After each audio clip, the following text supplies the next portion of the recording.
श्वेता, पीलीभीत में धीरे धीरे मैं जीजीआईसी कॉलेज के इस बूथ पर हूं और यहाँ 3-4 बूथ हैं। लोग अलग अलग जगहों से मतदान करने के लिए आ रहे हैं। बीच बीच में रफ्तार तेज होती है, कई बार धीमी हो जाती है। देखिए, कुछ और लोग यहाँ पर आ रहे हैं मतदान करने के लिए, कुछ लोग लाइन में लगे हुए हैं। एक अचानक से लोगों का जत्था सा आता है वोट करने के लिए और वोट करके यहाँ से लोग जाते हैं। कुछ लोग परेशान भी हैं, उनका वोटर लिस्ट में नाम नहीं है। मैम, कई लोगों का नाम नहीं है, उनके लिए क्या कर रहे हैं आप लोग? पहले तो ये आपका पहचान पत्र। मैम, लिस्ट में नाम नहीं है जिनका, उनके लिए क्या कर रहे हैं? पहचान पत्र होगा, जैसे ये लिस्ट में नाम है तभी आपका वोट पड़ पाएगा। देखिए, बता रहे हैं लोगों को ये कि वोट नहीं पड़ पा रहा है। कैसे नहीं पड़ पा रहा है? सर, क्या नाम है आपका? मनोज। मतदान कर नहीं पा रहे हैं? नहीं, देख रहे हैं लिस्ट में। अभी तो लिस्ट में नाम चेक कर रहे हैं। हाँ। आप बताइए, क्या नाम है आपका? नितिन। वोट कर दिया नितिन? अब पहली बार आया है हमारा वोट। पहली बार वोट आया है। पर्ची में नाम है? पर्ची में अभी देख रहे हैं नाम। अच्छा, नाम चेक कर रहे हैं, लेकिन कुछ लोग ऐसी में जिनके नाम नहीं है, मैम, उनको कैसे मदद कर रहे हैं?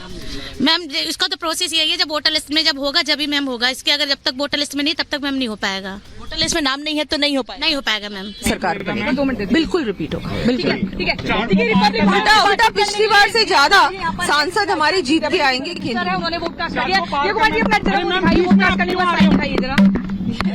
और ये बताइए कि कितने आश्वस्त हैं इस बार जीत को लेके? पूरी मैं आश्वस्त हूँ और आपने देखा लोगों में सुबह सुबह लोग आ गए हैं वोट देने के लिए, वोट कास्ट करने के लिए। और बहुत जरूरी है सबको अपने इस मत का प्रयोग जरूर करना चाहिए। मैम, मोदी गारंटी मतलब जयपुर के विकास से, राजस्थान के विकास के लिए क्या तरह से? जयपुर के विकास के लिए, देश के विकास के लिए, देश को विकसित भारत बनाने के लिए। अब बस अरे आराम से 400 पार बिल्कुल होगा। मैं राजस्थान में 25 की 25 कुछ सीटों की उनको उनसे आराम से आप कोई फाइट नहीं है। 25 सीटें हम लोग बहुत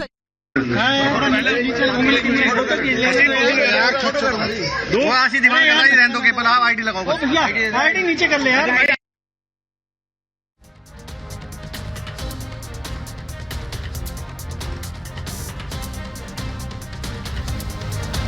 देखिए प्रियंका, इस वक्त आप प्रियंका को सुन रही थी, वो वहां पर एक तरह से दिया कुमारी से बात कर रही थी। और एक और तस्वीर मैं आपको दिखा रही हूँ, हरिद्वार से तस्वीरें आप देख रहे हैं जहां पर योग गुरु बाबा रामदेव अपना वोट डालने के लिए पहुंचे हुए हैं।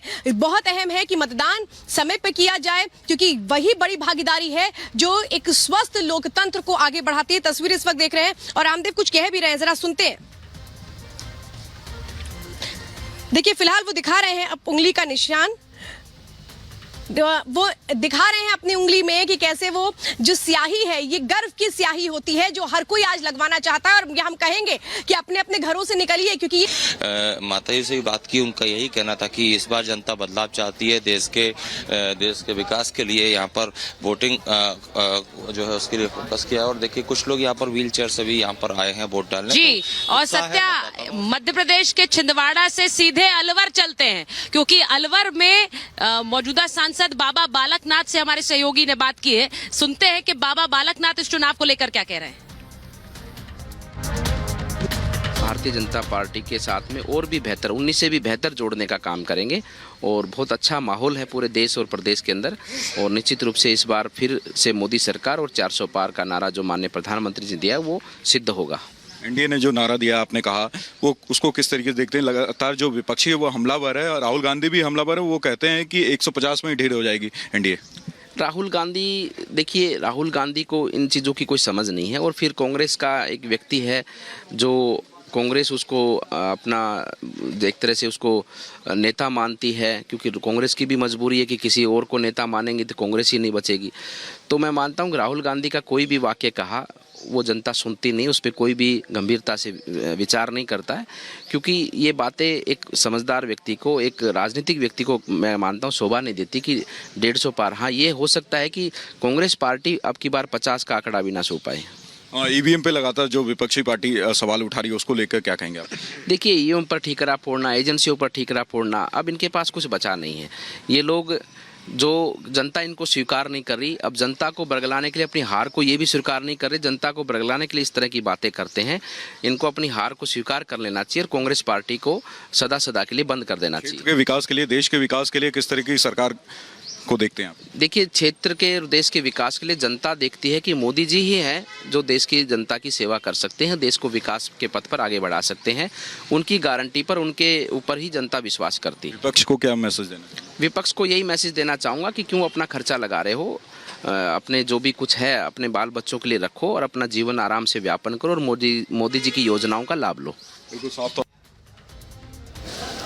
तो आपने सुना बाबा बालकनाथ को। एक बार फिर से पीलीभीत का रुख कर लेते हैं। अनामिका पांडे वहां से मौजूद हैं। अनामिका, जैसा कि इस सियासी समीकरण जो कि पीलीभीत को सीट को लेकर काफी चर्चा में रहे, वरुण गांधी के बाद अब जितिन प्रसाद वहां से चुनाव लड़ रहे हैं, इस वक्त पीलीभीत में क्या उसे लेकर बीजेपी के जो कार्यकर्ता हैं उनके बीच किसी तरह की कोई रसाकसी देखने को मिल रही है, या फिर जो मूड है पीलीभीत का वो इस वक्त क्या कह रहा है, जरा बताइए हमारे दर्शकों को।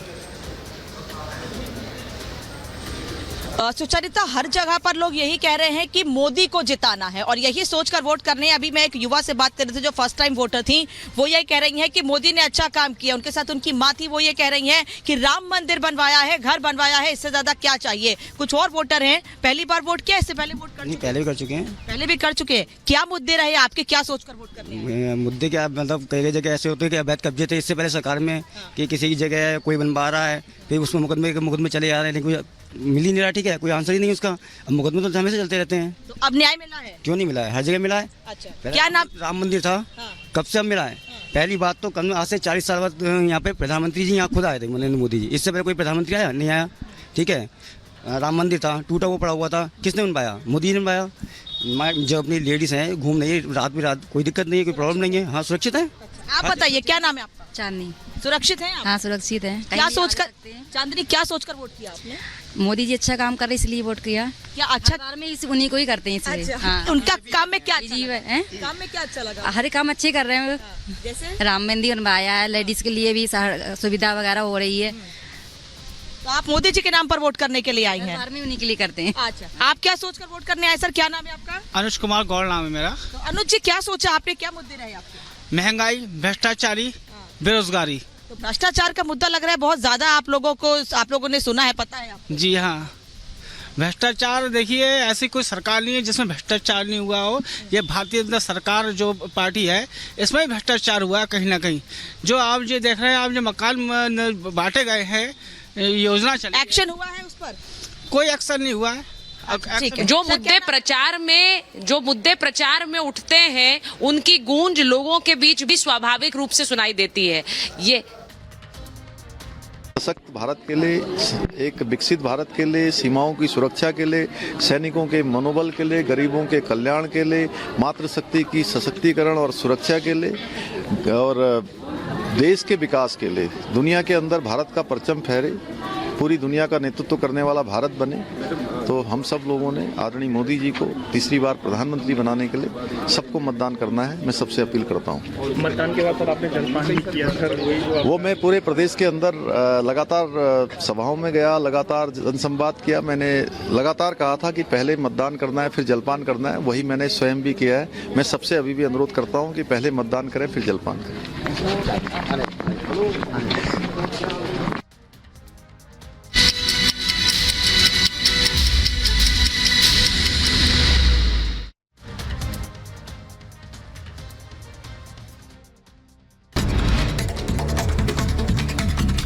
छत्तीसगढ़ के बस्तर में सुबह से मतदान जारी। पोलिंग बूथ पर मतदाताओं की भारी भीड़। मतदान करने के लिए घरों से निकल रहे हैं लोग। गढ़वाल से बीजेपी उम्मीदवार अनिल बलूनी ने लोगों से वोट देने की अपील की। कहा भारत के महान लोकतंत्र को मजबूत करने के लिए मतदान करें। तमिलनाडु के कोयम्बटूर से बीजेपी उम्मीदवार और प्रदेश अध्यक्ष अन्नामलाई ने किया मतदान। साथ ही लोगों से की ज्यादा से ज्यादा मतदान करने की अपील। मेघालय के मुख्यमंत्री कोनार संगमा ने अपने इलाके में किया मतदान। लोगों से मतदान में बढ़ चढ़कर हिस्सा लेने की अपील की। बीकानेर से बीजेपी उम्मीदवार अर्जुन राम मेघवाल ने लोगों से की वोट करने की अपील। कहा पहले चरण से विकसित भारत की एक मजबूत नींव रखी जाएगी। पश्चिम बंगाल के कूच बिहार में बीजेपी बूथ अध्यक्ष पर हमला। टीएमसी कार्यकर्ताओं पर हमले का आरोप। मामले की जांच जारी। पश्चिम बंगाल के दनहाटा में टीएमसी ब्लॉक अध्यक्ष के साथ मारपीट। टीएमसी ने बीजेपी कार्यकर्ताओं पर लगाया मारपीट का आरोप। छत्तीसगढ़ के बस्तर में बीजेपी नेता ने मतदान केंद्र के लिए रवाना होने से पहले पूजा अर्चना की। बस्तर सीट से बीजेपी उम्मीदवार हैं महेश कश्यप। उत्तर प्रदेश की पीलीभीत सीट से बीजेपी उम्मीदवार जितिन प्रसाद ने किया बड़ा दावा। कहा 400 सीट पार करेगा एनडीए। नरेंद्र मोदी तीसरी बार बनेंगे प्रधानमंत्री। महाराष्ट्र के नागपुर में संघ प्रमुख मोहन भागवत ने मतदान किया। देश की जनता से ज्यादा वोट देने की अपील की। कहा मतदान कर्तव्य भी है और अधिकार भी। जम्मू कश्मीर के उधमपुर में नवविवाहित जोड़े ने डाला वोट। कहा लोकतंत्र में सभी को करना चाहिए मतदान। अरुणाचल प्रदेश के नाफरा गांव में बीजेपी नेता किरण रिजिजू ने डाला वोट। लोगों से की मतदान में बढ़ चढ़कर हिस्सा लेने की अपील।